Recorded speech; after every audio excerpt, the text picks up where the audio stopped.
आप ये जो मामूली पेंसिल इस्तेमाल करते हो, इसे बनाने में कंपनी वालों के पसीने छूट जाते हैं। आप ये जो क्रेयॉन्स यूज करते हो, इन्हें बनाने के लिए ऐसा क्या एक सीक्रेट पाउडर डाला जाता है जिसे जानकर आप इन्हें छूने के लिए भी 2 बार सोचोगे। और कैसे कार के ये जो सीट बेल्ट हमारी जान बचाता है, इसी सीट बेल्ट ने कई लोगों की जान भी ली है। भाई ये वीडियो स्किप करने का सोचना भी मत, बहुत मजा आने वाला है। नंबर 1, कभी न कभी ऐसा जरूर हुआ होगा कि जब भी आप बारिश में फंसे हुए होंगे और अम्ब्रेला नहीं होगा, तब आपको छाते की वैल्यू पता लगी होगी। लेकिन आखिर इसे बनाया कैसे जाता है? सबसे पहला नायलॉन के कपड़े को तैयार किया जाता है। नायलॉन का यूज इसलिए किया जाता है क्योंकि ये पानी को अपने अंदर अब्सॉर्ब नहीं करता और धूल मिट्टी भी इस पर नहीं रुकती है। ये बहुत मजबूत होता है, यही वजह से इसे बैग्स और आर्मी के लिए भी काफी सामान इससे ही बनाया जाता है। नायलॉन के कपड़े से अम्ब्रेला का साइज के अकॉर्डिंग कपड़े ट्रायंगल के शेप में पीस काट लिए जाते हैं। इसके बाद छाती की हड्डियों मतलब जो पतली डंडी छाती में लगती है, उसे बनाया जाता है। इसके बाद इन हड्डियों को एक पाइप में फिक्स कर दिया जाता है और साथ ही बीच में एक स्प्रिंग लगा दिया जाता है जिसे बटन दबाते ही छाता जल्दी से खुल जाए। और उसके बाद कपड़े और हैंडल को इस पर लगा दिया जाता है और लो तैयार हो गया आपका बारिश और धूप का साथी। भाई वीडियो में मजा आ ही रहा है तो 1 सेकंड निकाल के चैनल सब्सक्राइब मार दो यार, आगे भी ऐसे ही मजा आते रहेगा। Number 2, pencil. भाई ये देखने में जितने नॉर्मल लगती है, इसे बनाने में उतनी ही मेहनत लगती है। पेंसिल बनाने की शुरुआत ग्रेफाइट की खुदाई करने से होती है। उसके बाद इसे फैक्ट्री में ले जाकर मिट्टी के साथ अच्छे से मिक्स किया जाता है। उसके बाद इस पर बहुत सारा प्रेशर डाला जाता है और उसे स्टिक बनाई जाती है। अभी इस प्रोसेस से जो स्टिक बनती है वो बहुत मुलायम होती है, इसलिए उन्हें 2 से 3 घंटे तक 120 डिग्री पर हीट किया जाता है और हीट होकर सूखने के बाद ये स्टिक हार्ड हो जाती है, जो देखने में बहुत मस्त लगती है। अगर आपको ये देखने में अच्छी लग रही है तो वीडियो को लाइक कर देना। स्टिक बनाने के बाद इन्हें वैक्स में डुबाया जाता है जिससे इनके ऊपर चमक आती है। अब बारी है लकड़ी तैयार करने की। ये पहले से कटे हुए पीस में आती है, जिससे पहले इन लकड़ियों के फट्टों में थोड़े से गड्ढे बनाए जाते हैं। उसके बाद इन गड्ढों में ग्लू डाल दी जाती है। उसके बाद एक बड़ी सी मशीन गन स्टिक्स को इन गड्ढों में रख देते हैं और उसके ऊपर गड्ढे वाले फट्टे को रख दिया जाता है, जिससे ये एक सैंडविच की तरह बन जाते हैं। फिर इन सैंडविच की कटाई और शेप देकर पेंट करते हैं जिससे पेंसिल खराब ना हो। इसके बाद ये आपके हाथों में आने के लिए तैयार है। Number 3, screw drivers. भाई ये कई विलेंस का फेवरेट हथियार है। तो ये बनता कैसे? सबसे पहले इसके लिए एक मोटी स्टील वायर को लिया जाता है और उसे स्क्रू ड्राइवर की मोटाई के हिसाब से काट लिया जाता है। फिर एक मशीन इसके हेड को बनाती है जो स्टार की तरह दिखता है। दूसरी तरफ से सिंपली इसे हाइड्रोलिक से प्रेस किया जाता है जिससे ये फ्लैट हो जाता है। फिर इसे मजबूत बनाने के लिए 732 डिग्री सेल्सियस पर पूरे 12 घंटे के लिए हीट करते हैं, जिसके बाद इन पर प्रोटेक्टिव कोटिंग की जाती है। उसके बाद हैंडल को सेल्यूलोस ऑक्साइड से बनाया जाता है और हो गया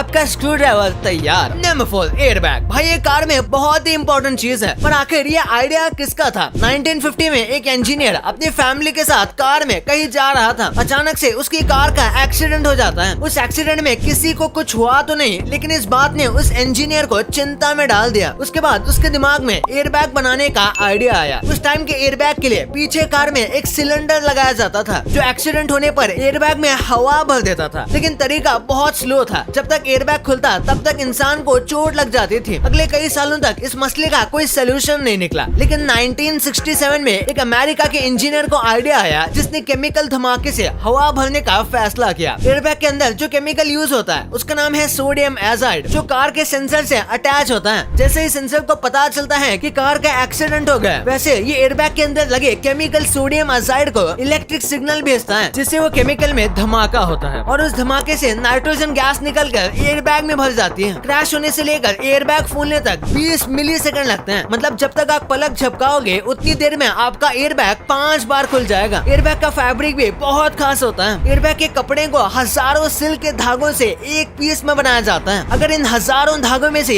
एक भी धागा टूटता है तो मशीन में लगा इलेक्ट्रिक सेंसर डिटेक्ट करता है और मशीन को फौरन बंद कर देता है। नंबर 5, भाई क्रेयॉन्स तो आपने यूज किए ही होंगे, पर ये बनते कैसे हैं? क्रेयॉन्स को अलग अलग टाइप की वैक्सेस से मिलाकर बनाया जाता है, लेकिन सबसे ज्यादा पैराफिन का यूज किया जाता है क्योंकि ये इजीली अवेलेबल है और सस्ती है। पैराफिन को पेट्रोलियम से निकाला जाता है। ये वैक्स खास इसलिए भी है क्योंकि ये पेपर पर इजीली चल जाती है। फिर इसमें एक सीक्रेट पाउडर को मिलाया जाता है जिससे क्रेयॉन्स को मजबूती मिलती है। वैक्स को गर्म करते हैं। वैक्स 62 डिग्री सेल्सियस पर ही मेल्ट होना शुरू कर देती है। एक मिक्सर में सारे केमिकल और कलर भी डाल दिए जाते हैं। फिर वैक्स को रोटरी नाम के इस मशीन में डाला जाता है जिसमें क्रेयॉन्स की शेप बनी हुई है और बाकी बची हुई वैक्स के ऊपर एक ब्लेड की हेल्प से हटा दिया जाता है। रोटरी मशीन एक बार में 2000 क्रेयॉन्स बनाती है। ये मशीन क्रेयॉन्स को कन्वेयर बेल्ट पर निकाल देती है, जो क्रेयॉन्स को लेबलिंग मशीन पर ले आ जाता है, जहाँ पर इन क्रेयॉन्स को लेबल लगाकर छोटे बच्चों की जिंदगी में रंग भरने के लिए फैक्ट्री से निकाल दिया जाता है। भाई अब तो आपने बहुत कुछ जान लिया, पर क्या आपको पता है कि कैसे दो लोगों की शर्त के चलते आप आज इतनी सारी मूवीज देख पाते हैं? कैसे इस छोटे से कीड़े की वजह से कोरोना के मुश्किल टाइम पर आपकी वैक्सीन सेफ रही थी। भाई इस वीडियो का दबाओ और पूरे मजे ले लो, और इस वीडियो को लाइक करके चैनल को सब्सक्राइब ठोको। मिलते हैं अगले वीडियो में, तब तक के लिए बाय।